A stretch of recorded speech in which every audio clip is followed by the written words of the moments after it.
Functions हमारे पास JavaScript के अंदर एग्जिस्ट करते हैं और कॉलबैक फंक्शंस हमारे पास एक ऐसा फंक्शन होता है जो किसी दूसरे फंक्शन को एज एन आर्गूमेंट ले और उसको रिटर्न करे एक स्पेसिफिक टास्क परफॉर्म होने के बाद।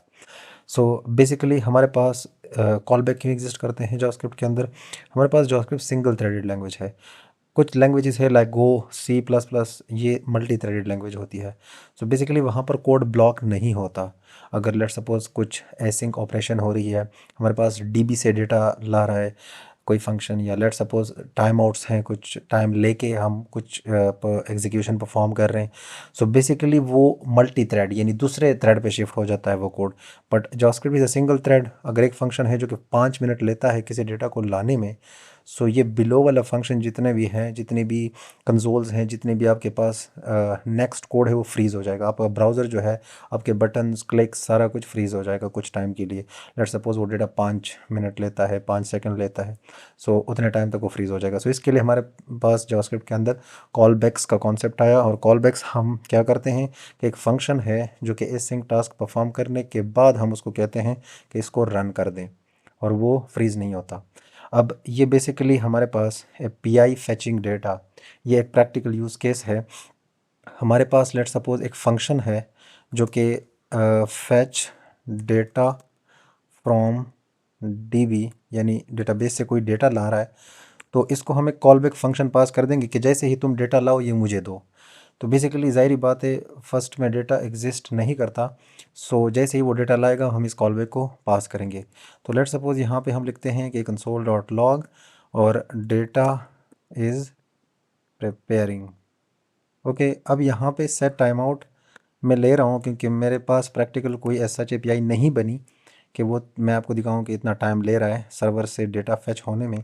सो बेसिकली लेट सपोज वो 2 सेकंड लेता है डेटा फैच होने में, वो जो डेटा ला रहा है एपीआई से, फैच मेथड है या जो भी है। सो बेसिकली हम यहाँ पे वो डेटा कुछ इस तरह है, एक यूज़र की एरे है, और उसके अंदर हमारे पास क्या है, यहाँ पे लेट सपोज एक सिंपल यूज़र क्रिएट करते हैं। एक आईडी है, इसका लेट सपोज 1 है, और यहाँ पे नेम है, ये let suppose Rizwan. So basically हम क्या करते हैं कि ये जो ऊपर कॉल बैक मैंने पास किया है, और इसका नाम आप कुछ भी रख सकते हो। कॉल बैक मीन्स के when ever you run back, call me back.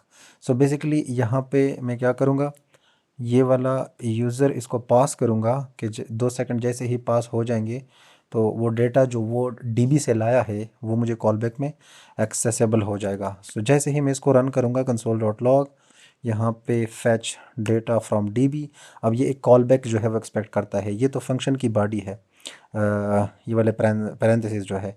अब इसके अंदर हम एक एरो फंक्शन लेते हैं, हम वो वाला फंक्शन नहीं लेते क्योंकि प्रैक्टिस हो जाएगी इससे। सो लेट सपोज ये क्या एक्सपेक्ट करता है, ये एक यूज़र एक्सपेक्ट करता है। यहाँ पे हम पास करते हैं, इसको कुछ भी नाम दे सकते हो। मैं जस्ट सिंप्लिसिटी पर्पज़ के लिए यूज़र नाम दे रहा हूँ। सो बेसिकली इसको हम कहते हैं कि कंसोल डॉट लॉग, और मेरे साथ जैसे ही यूज़र आए वो मुझे प्रिंट करके देखो डेटा इज़ प्रिपेयरिंग अनडिफाइंड, और 2 सेकंड के बाद ये हमारे पास प्रिंट हो गया। सो बेसिकली एक यूज़ केस तो ये है।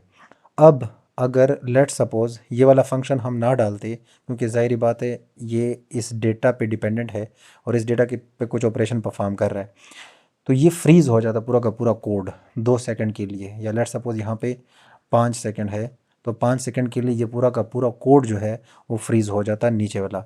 सो इस पर्पज़ के लिए हमारे पास कॉल बैक फंक्शंस आए जावास्क्रिप्ट के अंदर।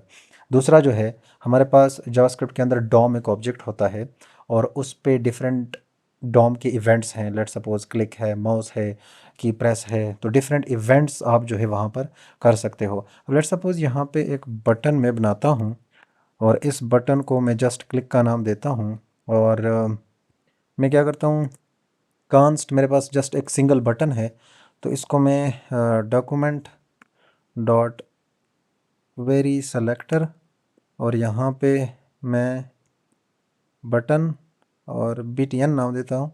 जस्ट ये क्लास होगी, मैंने क्लास इसको मेरे ख्याल से नहीं दी बटन को। सो ये क्लास यहाँ पे देंगे, यहाँ पे आके इसको मैं क्लास btn। सो ये जो मेथड है डॉक्यूमेंट डॉट क्वेरी सेलेक्टर, ये डॉक्यूमेंट पे एक मेथड होता है और ये इस क्लास को ग्रैब कर देता है, फिर इस पर आप डिफरेंट ऑपरेशन परफॉर्म कर सकते हो। लेट सपोज मैं कहता हूँ कि button dot add event listener built in method है, और यहाँ पे फर्स्ट जो है वो हमने देखा था कि क्लिक होता है, माउस ओवर, इसके अलावा हावर, सारा कुछ डिफरेंट इवेंट्स यहाँ पे, की प्रेस, की अप, की डाउन, सो डिफरेंट इवेंट्स होते हैं।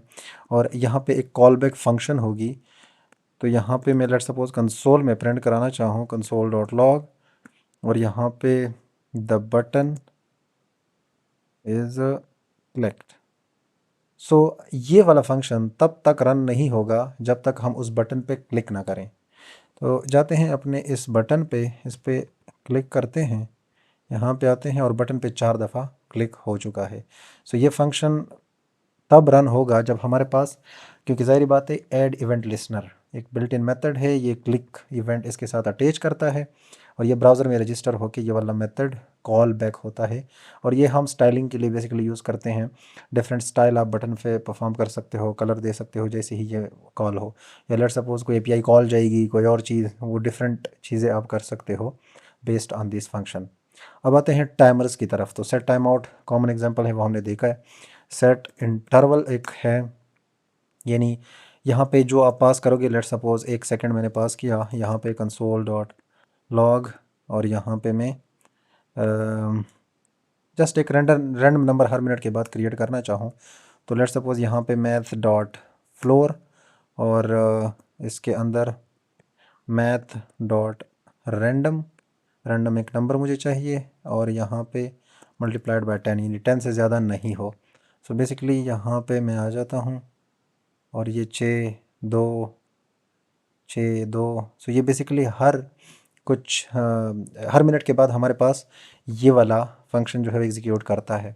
अब लेट सपोज ये कुछ टाइम लेगा, यहाँ पे प्रैक्टिकली भी देख लेते हैं, कंसोल डॉट लॉग, और यहाँ पे लिखते हैं this block will run first then timer. तो जैसे मैं यहाँ पे आता हूँ, this block is run first before timer, क्योंकि ये वाला टाइमर जो है तो ब्राउज़र के अंदर रजिस्टर हुआ है। अब ज़ाहिर बात है 1 सेकंड तक ये वेट तो नहीं कर सकता ना, सो ये ऑटोमेटिकली ये वाला कॉल बैक जो है ये तब चलेगा जब हमारे पास 1 सेकंड पूरा हो जाएगा। सो इसके अलावा हमारे पास कस्टम हो सकते हैं, इसको मैं कमेंट करूँगा क्योंकि कंसोल पागल हो चुका है। यहाँ पे आते हैं और यहाँ पे कस्टम में हम क्या करेंगे, लेट सपोज एक फंक्शन है, और फंक्शन में हम क्या करते हैं, एक मेन फंक्शन है, ये इसको लेट सपोज मैं वैल्यू पास करता हूँ, और वैल्यू बाय डिफ़ॉल्ट अगर कोई भी वैल्यू पास ना करूँ तो 10 असाइन करो, और यहाँ पे एक कॉल बैक लेगा ये। यहाँ पे मैं जाता हूँ और यहाँ पे मैं रिटर्न करता हूँ कॉल बैक को, क्योंकि फंक्शन से हम रिटर्न करते हैं, और इसको ये वाली वैल्यू पास कर देंगे। ठीक हो गया। अब हम यहाँ पे आते हैं और कंसोल डॉट लॉग में लिखते हैं, अच्छा मेन हमने किया, हम बाहर बनाते हैं फंक्शन, यहाँ पे इसको चाइल्ड नाम देते हैं, और यहाँ पे नाम दूंगा क्योंकि वैल्यू मैंने नाम पास की है, कुछ भी नाम दे सकते हो आप। सो यहाँ पे मैं रिटर्न करूँगा नम और मल्टीप्लाइड बाय 100। ठीक है। तो जैसे ही ये वाला फंक्शन कॉल होगा, ये वाला तब कॉल होगा। कैसे, अब यहाँ पे मैं आता हूँ कंसोल डॉट लॉग मेन, और मेन के अंदर मैं पहली वैल्यू पास नहीं करूँगा, 10 है, मैं असाइन करता हूँ, लेट सपोज 9 वैल्यू मैंने पास की, बाय डिफ़ॉल्ट 10 है, और कॉल बैक जो है वो मैं पास करूँगा चाइल्ड। सो यहाँ पे जैसे ही ये फंक्शन कॉल होगा, मेरे पास 9 मल्टीप्लाइड बाय 100, और ये 900 मुझे रिज़ल्ट प्रिंट कर रहा है। सो कस्टमली भी आप डिफरेंट सेलेक्ट कर सकते हो, ये एक कॉल बैक ही होगा। यहाँ पे आप देख सकते हैं, इसको डायरेक्टली मैं रिटर्न कर रहा हूँ। सो कॉल बैक का जो मेन पर्पज़ है वो आपका जो मेन एग्जीक्यूशन थ्रेड है उसको ब्लॉक करने से बचाता है। यानी हम एक मेन फंक्शन जो है एसिंक टास्क जो परफॉर्म करता है उसको बताते हैं कि कुछ टाइम के बाद या कुछ सेकंड के बाद, जितना टाइम ये वाला फंक्शन ले, उसके बाद ये वाला इस वाले फंक्शन को ये वैल्यू या जो भी हम उसके साथ कराना चाहे वो पास कर सकते हैं। So that's it.